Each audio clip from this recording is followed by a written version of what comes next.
ベランダにあの女が座っていなければ、親父か他の男が来ている証拠だ。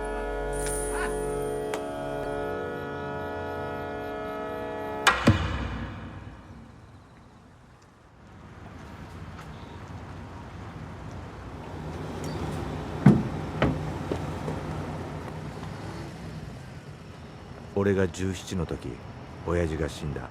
초와 63년 1988년의 여름, 개발이 뒤처진 강변에 위치한 작은 마을. 이 강가의 낡은 집 한 채에 오늘 17의 생일을 맞은 토마가 살고 있습니다. 今帰りね。うん。ほら飲んでいいか。いや。 강 건너 다리 저편 토마의 친엄마 진쿠가 혼자 지내는 작은 생선가게. 전쟁 중 공습을 겪으며 왼손 손목 아래를 잃은 그녀는 특수 제작한 의수를 끼고 이곳에서 묵묵히 생선을 손질하며 살아갑니다. 火の海じゃった。手一つと引き換えに命拾った。 전쟁이 끝나고 몇 년 뒤 진코는 이 강가에서 한 남자를 만납니다. 바로 토마의 아버지가 되는 남자 시노가키 마도카. 하지만 이 남자와 결혼한 뒤 그에게 폭력적인 본성이 있다는 걸 진코는 뒤늦게 알게 되는데, 親父が女に関してはいろいろあるということ、そしてセックスの時殴りつけることを知った。親父はジンコさんが妊娠している間は殴らなかった。 이후 토마가 태어나고 마도카의 폭력이 다시 거세지자 진코는 호적을 그대로 둔 채 생선가게에서 혼자 살기 시작했죠. なんで俺を連れて行かんかったん？その時お腹にあんたの弟か妹がおったんよ。病院で引っかき出してもろたんよ。あの男の子供はあんた一人で十分やけ。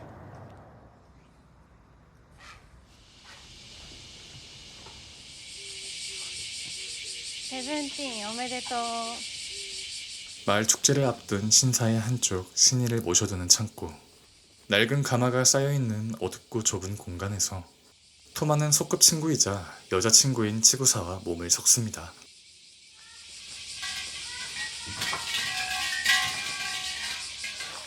今日違うやろ。あんたアホやないん。さっきしたいだけしたやろ。 아버지와 같은 피인 자신도 언젠가 여자를 때리게 되는 건 아닐까. うち来るか。晩飯食ってくか。まだちょっと。痛いん？ 토마는 기쁨보단 불안과 자기 혐오에 휩싸였죠. どこちょっとそうか。ばあちゃんデートやった？どうも本当か。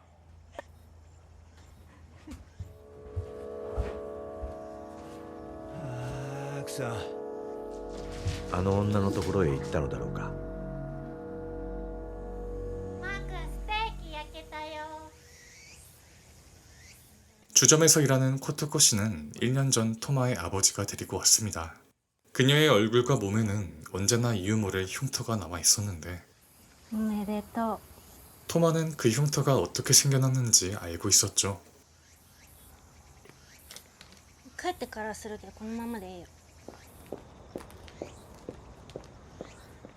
親父は俺が小さかった頃からよくわからない商売をしていた。倉庫も家の中もガラクタで溢れ返っていた。 그날 밤 안방에서 새어나오는 거친 숨소리에 잠이 섞인 토마는 아버지의 본성을 두 눈으로 목격하고 맙니다. 그 순간 토마가 느낀 건 공포도 분노도 아닌 코토코 씨를 향한 욕정이었죠. 早めてやねえか。サボりか。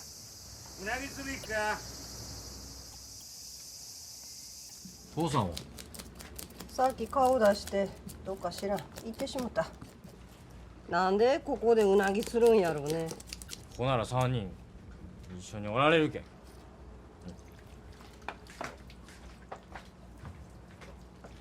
같은 피를 나눈 가족이지만 강을 사이에 두고 완전히 갈라진 두 개의 집. 토마는 이 두 세계를 오가며 자신이 어디에 속해야 하는지 어떤 어른이 될지 알 수 없는 채로 떠돕니다. これでええかね。うん。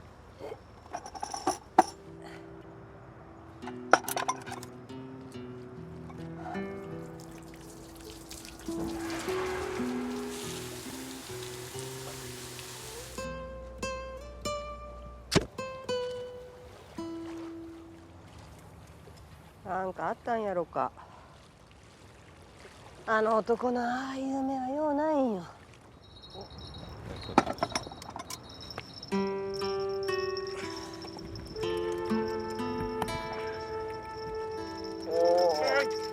あ、釣れた。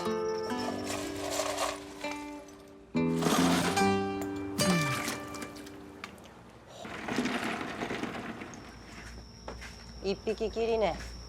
あ、これ作ってくれた工場がのうなってからミシン油さしたりしてだまし使うてきたけど、そろそろ限界かね。普通のやったら仕事にならんちゅうて。 토마가 가게를 물려받길 원했던 진코. 明日取りに来るけ。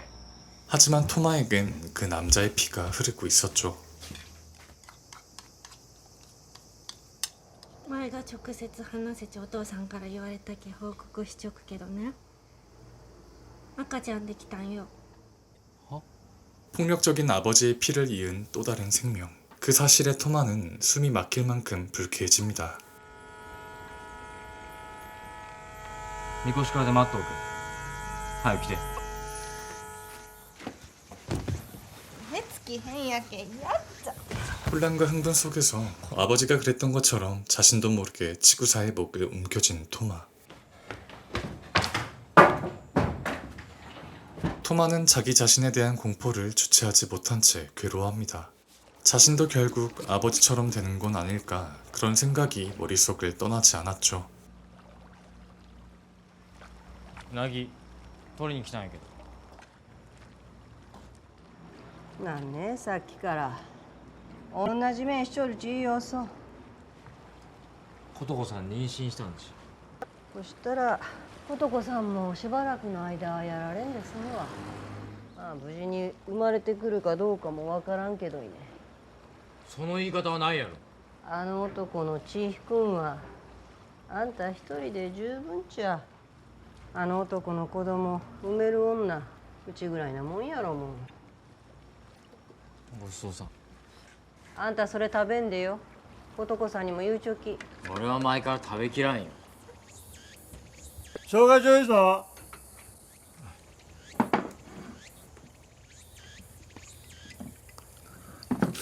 なんかまだ食わんのか。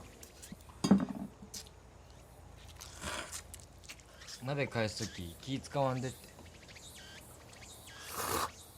토마가 장어를 차마 먹을 수 없었던 이유.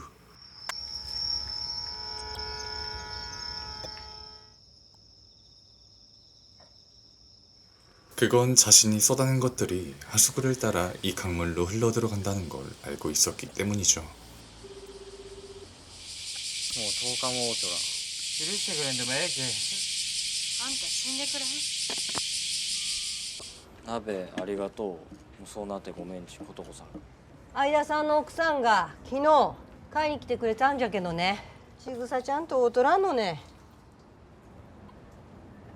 なんねんあんた殴ったんやあるまいね。いっぺんでもやってしもたんなら覚悟しとき。うちもね最初に本気で殺そうち思ったくらいやったけ。あんたもうここんとこそうなっちゃうその目で。あんめは片手のないそう笑う鳥はせんかった。ちょっと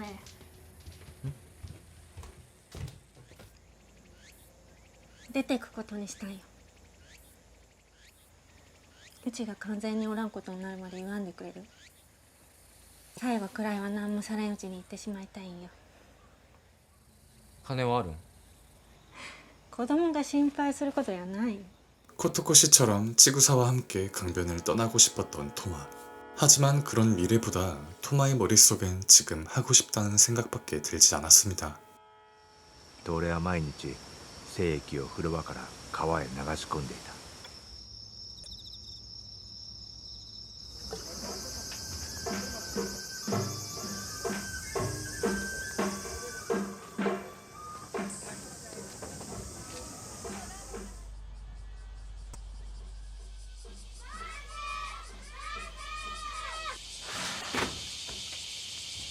わっしょいわっしょい。ばあちゃん彼女ほっといたらいけんや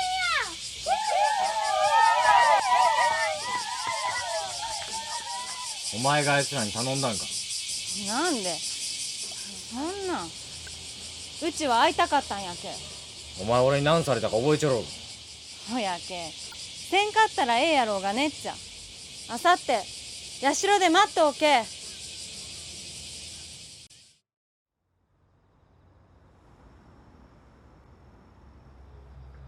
こんならマー君。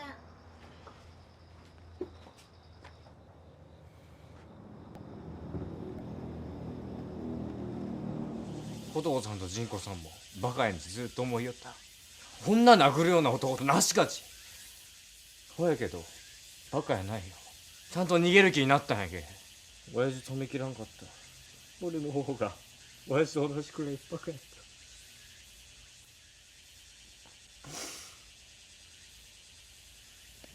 自分と自分の親のことバカやら言うのようないよ。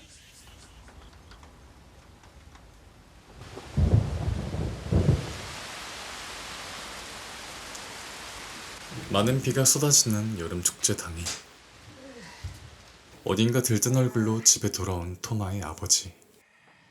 お前もこの前あっこのアパートで雨宿りしたちの映像どんどんやったらええよ。 마치 이제야 남자가 됐다는 듯 기뻐하는 그 표정을 토마는 견딜 수가 없었죠. 一変してしもたらのやめようちょうと思うぞ。まだ何も知らんやろ。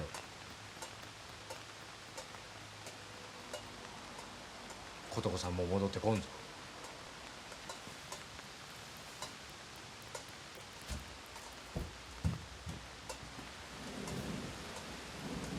お前知っちょったんだ。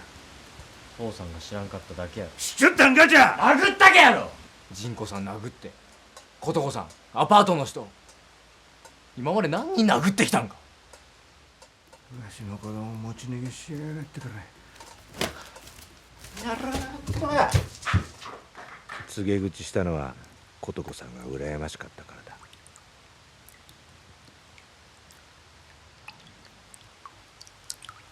시간이 얼마나 흘렀을까. 잠시 잠들었던 토마는 불길한 예감에 잠에서 깨고 마는데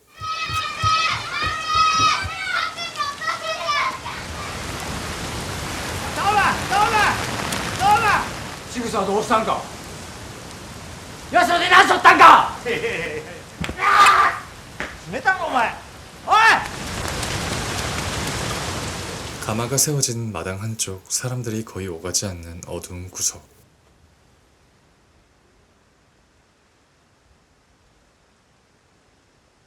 雨降りよるのになし来たんか。こんなんで祭りあるわけないやろうが。 옷이 찢기고 온몸에 상처가 난 채 토마를 기다리고 있던 치구사가 있었죠. 俺がしたんだ。俺が来とったら何もなかった。俺が殺す。ちょっと待ちっちゃ。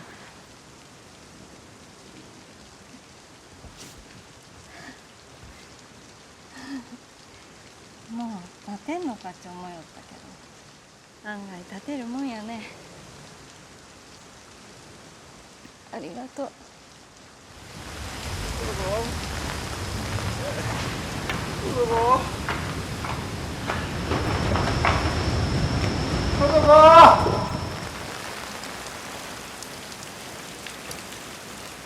さっきあの男来たんよ。また目しちょった。あんた何しょったんね。俺が社に行けばよかった。社であの男がこうしたんか。俺があんたには無理よ。殴られたことなかろうがね。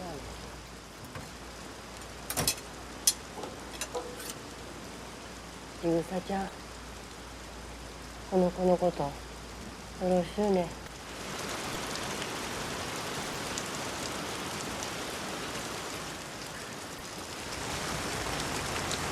お前一人で行けるやん。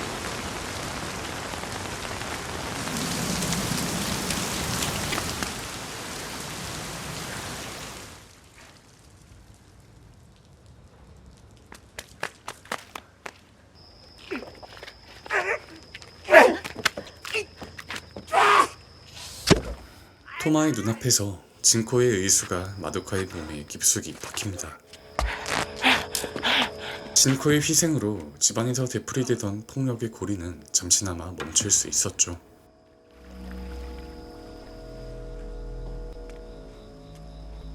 終わったよ。どこ行くん？しなせんよ。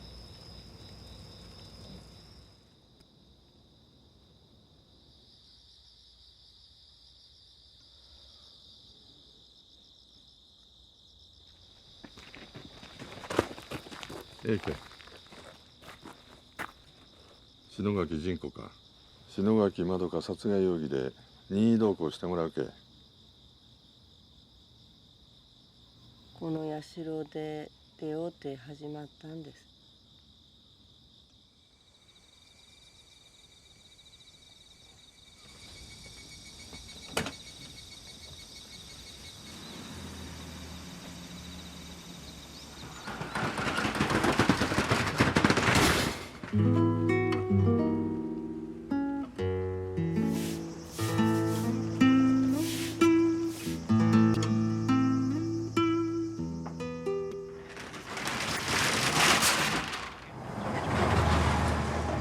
病床の天皇陛下の御用体ですが、高木知事長は体内での出血が続いている可能性が強いと話しています。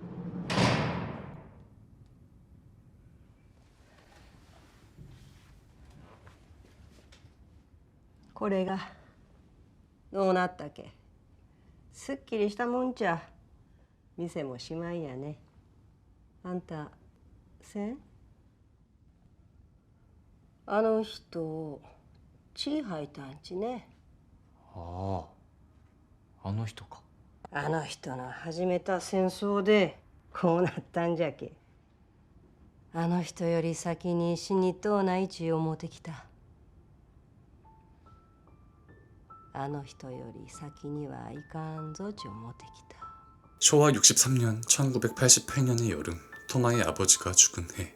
그리고 그 다음에 쇼와 천황이 세상을 떠난 쇼와 64년 1989년의 겨울. 영화는 이 두 개의 죽음을 나란히 세워둔 채 한 소년의 성장담을 빌려 묻습니다. 전쟁과 폭력, 그리고 쇼와라는 시대는 어떻게 서로를 잡아먹으며 이어져 왔는가를 말이죠. 진코의 인생은 전쟁이 잘라낸 팔에서 시작됩니다. 공습 속에서 팔을 잃고 전후에는 가난과 남편의 폭력 속에서 또 한 번 삶이 잘려나가죠. 그리고 그 폭력은 토마에게까지 스며듭니다. 이처럼 한 가족 안에서 되풀이되는 폭력의 유전성을 영화는 강이라는 공간을 통해 은유적으로 드러내 보이는데요. 어머니가 버린 생선 찌꺼기들이 강으로 쏟아져 들어가면 강바닥의 장어들이 그 냄새를 맡고 몰려들며 매일 밤 욕실에서 토마가 흘려보는 것들 또한 배수관을 따라 이 강물 속으로 섞여 들어가죠. 어머니가 버린 생선 찌꺼기를 먹고 자라 토마의 욕정이 스며든 물에서 살이 오른 장어. 그 장어를 식탁에 앉은 아버지가 아무렇지 않게 뜯어먹습니다. 서로가 버린 것을 먹고 서로의 몸에서 나온 것들을 다시 삼키는 순환. 이 잔혹한 구조는 같은 종끼리 서로를 잡아먹는 행위, 즉 도모구이를 은유적으로 보여주는 장치입니다. 하지만 영화는 이 순환을 피해의 문제로만 바라보지 않습니다. 진코가 구치소 면회실에서 그 사람을 전쟁의 원흉으로 지목하는 순간 영화는 가정폭력과 국가폭력을 하나의 선 위에 나란히 올려놓으며 문제의 초점을 강변의 한 가정을 넘어 쇼와 일본 전체로 확장시킵니다.